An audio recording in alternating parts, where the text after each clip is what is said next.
Our youngest son, our only son, but he is the youngest of our children, Jack.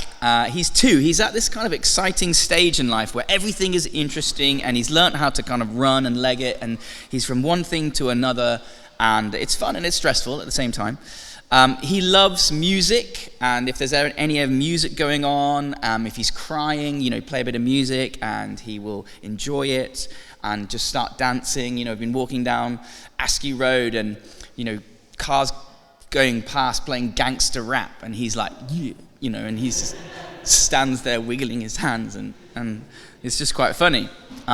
Rose plays the violin, and whenever he hears Rose playing the violin, he'll immediately run into the room and try and grab her old violin, which is really quite small when she started, and he'll take it out, grab it by the neck, and grab the bow. And those musicians among you may shudder at that thought, but he's just like, and you're just whacking it, and we try and get there, but he loves music. And if we get the violin out of his hands, he'll run straight to the piano, and he'll just like bang the piano, and maybe he'll be musical, but at the moment he's not. It's just noise, and it's like and you kind of just want it to stop. But I was thinking about this the other day because I heard this story, and whether it's true or not, but it's an interesting story, of a time where a father was, his toddler got up and started playing his piano, and the toddler obviously couldn't play, but he'd often see his dad playing, and he got up on the piano and he was just like making this noise on this piano.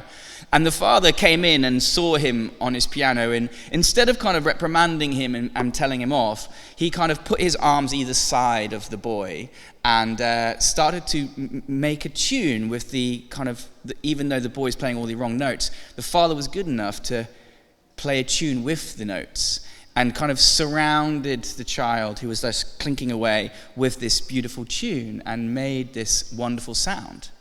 And the story goes that was Mozart and his son, something like that. And it's a wonderful kind of imagery of this master who is able to come, because he's a master of the piano, he's able to come and take the kind of failing noise of his son and make out of it something beautiful. And I was thinking about that and holding that as we come to these readings today, because God is not just a master, he is the master, the Lord of all. And he takes our mistakes and our failings, and he can change them, and he can correct them, and he can set us right. God is in the business of transformation, of forgiveness, of healing, and then setting us in the right course, in the right direction. And as I said earlier, we're in this Easter season, this time of resurrection, when we celebrate and concentrate on the resurrection passages. Again, to help us trust, to believe, to give us a new hope, a fresh perspective, to remind us of what God has done, and also give us this understanding of what God is capable of. That if he can conquer and defeat death, that which has stripped humanity and life forever, if he can conquer death, what can he not conquer? He can change everything around. Our passages today, both in the story from Acts and in the Gospel, concentrate on 2 of the most important people in Christendom. Outside of Christ, we have the 2 most important men named in our passages today. That of Peter, the story of Peter, and we have St. Paul in the book of Acts. Both have made huge mistakes. Both have sinned greatly, and both meet Christ, are forgiven, are healed, are repurposed for his work and the building of his kingdom. And I want us to think about these 2 stories today. So Peter, you'll know, has denied Christ 3 times. He was devastated at his failing. He was devastated at it. The disciples were at this time were talking about resurrection appearances. We're told that Jesus had been raising. Peter's holding this guilt. They'd returned to Galilee. They'd returned home, which is kind of a signpost of them feeling a little bit disillusioned with what was going on. They returned to what they knew. They hadn't stayed in Jerusalem with this great hope of what was going to happen. They'd gone, oh, he's died. He's dead. Let's go home. Let's go back. And Peter gets home, and Peter, before he met Christ, what was he doing? He was a fisherman. So he kind of goes, well, I suppose maybe I'll go back to that. And he goes, I'm going fishing. I'm going back. And the others say, okay, well, we'll come with you. They returned to what they knew.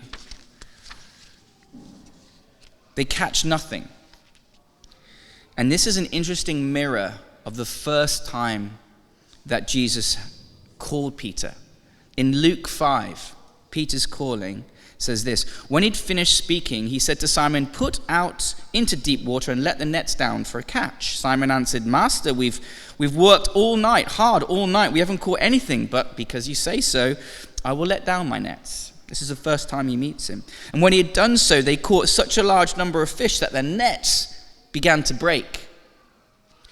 In our passage, we read, "But that night they'd caught nothing. Early in the morning, Jesus stood on the shore, but the disciples did not realize that it was Jesus. Then he called out, 'Friends, haven't you any fish?' 'No,' they answered. 'Throw your nets to the right side of the boat and you will find some.' When they did so, they were unable to haul the net in because of the large number of fish." It also comments on the net, which I haven't put in there, but the net didn't break. Here we see Jesus in a resurrection appearance coming to his disciples and calling them, Peter and them all, once again into his service after they'd fled. Think of the night that they'd had fishing. The disciples, they leave Jerusalem. They're a bit fearful. Jesus has been crucified. They're unsure what's going on. And they go back to fishing, and then they get in their boats. They go out and they catch nothing. Probably as, when we've done things in our lives, you can't help but have the conveyor belt of that worry or that stress just constantly going through your mind. Peter's probably fishing to get his head away from this, but yet it's probably haunting him through the night. I can't believe I did that. I can't believe I denied him. What was I thinking? And catch nothing, a signpost of, the failing of what they're doing. And then Jesus stands on the shore and comes to them. "Throw your nets out." "Hey, friends," he calls them, "friends.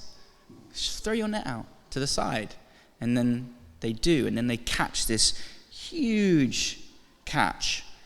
And then John, you can almost picture it, John just kind of leans forward, and I always see him almost like whispering to Peter, "It's the Lord." And what does Peter do?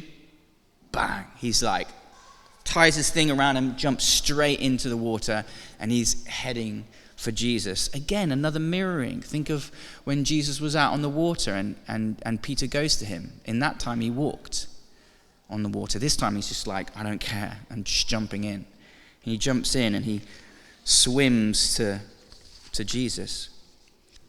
It's kind of wonderful mirroring again of calling Peter back. And then we're told that Jesus has got a fire lit and on hot coals. And it's interesting because the same imagery used for the hot coals is the same imagery of the evening that he rejected Christ or denied him 3 times. It talks that they were gathering around hot coal fires in the temple courts. So Jesus is weirdly setting up this whole scene, and he sits around these hot coals, and it was around a fire that he denied him before. And as he sits around, they eat. He says to him 3 times, "Do you love me? Do you love me?" Again, the 3 times that he denied him, he's drawing him back. He's allowing Peter to proclaim to him, "I love you. You know I love you." And so he's setting him right. He's healing him of this weakness, of this wounding, of this rejection. He's bringing him back. And he's commissioning him at the same time. Feed my sheep. Feed my lambs. He knows who Peter is, this great leader. But he has had this failing. And so he's drawing him back and he's repurposing him again. He's so gracious. Jesus is so gracious. Think about it, right? His friends had been with him for 3 years, seeing him perform miracles, raising the dead, walking on water, and they just fled and left him. He was taken, beaten, stripped, and crucified, and they'd fled. And the things that he does when he comes back, he doesn't go, "Guys, what were you thinking? I told you so. Where were you?" He doesn't rebuke them. First thing he says to them is, "Peace be with you." Then he calls them in this resurrection appearance, he calls them friends. He gets some fish. Let's have some fish together. He says to Peter, "Do you love me?" And Peter says, "Yes, Lord." And he's just doing all this ministry work to these guys. Jesus is amazing. He will never send you away. He will always help you. He'll always welcome you. He'll always draw you back to himself. He will restore you. So that's Peter. Now think about Paul. Paul, in our Acts passage, Paul hates Jesus. He hates him. He hates the followers of Jesus. He made it his mission to imprison them and kill them. That was what Paul thought what God wanted. He was like, these guys are so wrong. This isn't God. I know what I'm going to do. I'm going to go after them. I'm going to imprison them and I'm going to kill them. And he supported the killing and the stoning of Stephen. He wanted to stamp them out. And what does Jesus do? Jesus meets him on the road to Damascus. It says this, as they neared Damascus on his journey, suddenly a light from heaven flashed around him. He fell to the ground and heard a voice to him say to him, Saul, Saul, why do you persecute me? Who are you, Lord? Saul asked. I am Jesus, who you are persecuting. Now get up and go into the city and you will be told what you must do.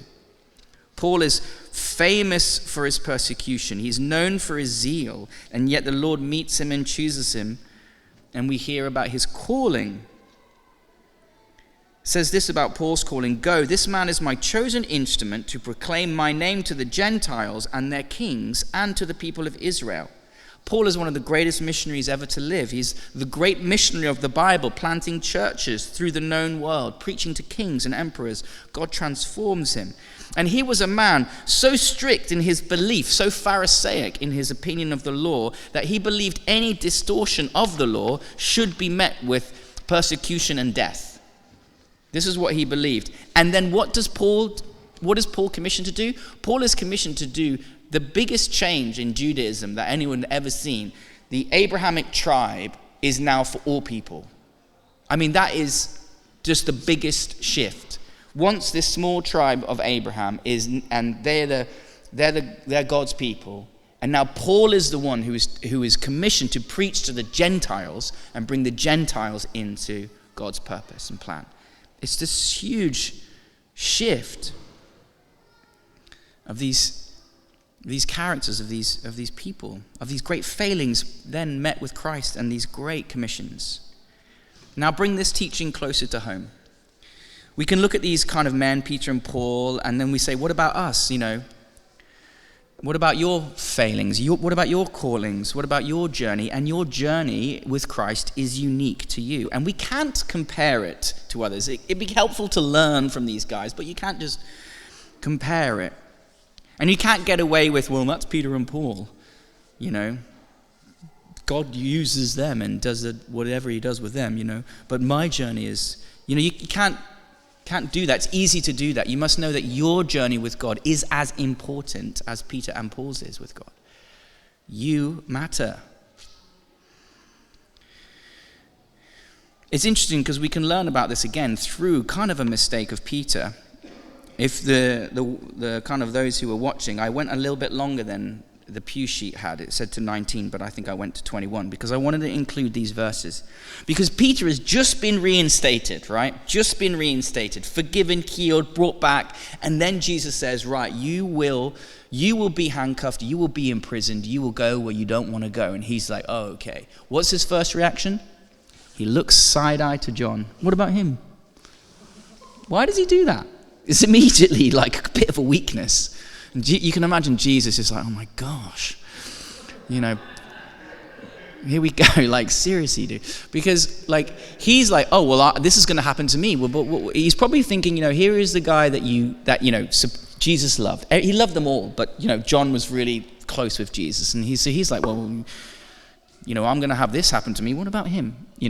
What's going to happen to him? And Jesus, you can almost see Jesus just, what does it matter to you if he stays alive until I return? You follow me. And it's quite an amazing thing. Classic Peter. But Jesus is clear. We must concentrate on our own journey. We must follow him. Others' callings are not our concern. We each have a path to lead and to walk on. So where are you going? What are you doing? Where have you failed? You probably have failed. We all have failed. But are you bringing it back to Jesus? Are you coming back to him? Don't you know that nothing can keep you from the love of God? Nothing is outside God's power to heal and transform. I always find the imagery of a light being helpful. Light is light because it just gives out of itself. It shines. You know, if you turn a light on, it just goes, woo. It doesn't like debate whether it should go there or there. It just goes. And imagine that with God's love. God's love is like that. God's love just goes out. It goes out and welcomes you in because that is who God is. His love is forever a welcoming presence in which it loves you and it feeds on you. And he just wants you to keep coming back to him. So you will fail and I fail, and he calls us to come back to him and know that, because a lot of the truth of our relationship with Christ is our faith in him. What do we believe about him? And when we know and believe that he is this loving, overflowing presence, and we can keep coming back to that, I think it pleases him that he knows that. I want my children to know that I love them, and I want them to always come back to me. There's nothing outside of God's power. Jesus is raised from the dead. His task is complete. His mission is success. He is king and in charge, and he is good. He is worthy, and he was willing to die for you. So what does that mean? Well, then we have this wonderful passage from Revelation. Worthy is the Lamb who was slain to receive power and wealth, wisdom and strength, honor and glory and praise. Then I heard every creature in heaven and on earth and under the earth and on the sea and all that is in them, saying, to him who sits on the throne and to the Lamb be praise and honor, glory and power forever and ever. And the 4 living creatures said, Amen. And the elders fell down and worshipped. Just beautiful imagery. Because Christ has done it. He's done it all. And how wonderful it is. And what can you do but just praise him and honor him and love him and receive him again and again? God can do all things. So don't let the world and the devil and your own weaknesses and the flesh pull you away from God and make you think you're outside of his reach. Trust in God, for he is good and he is all powerful and he loves you. He takes our weaknesses and he transforms us. And he will always do it as long as we keep coming and trusting in him. Amen.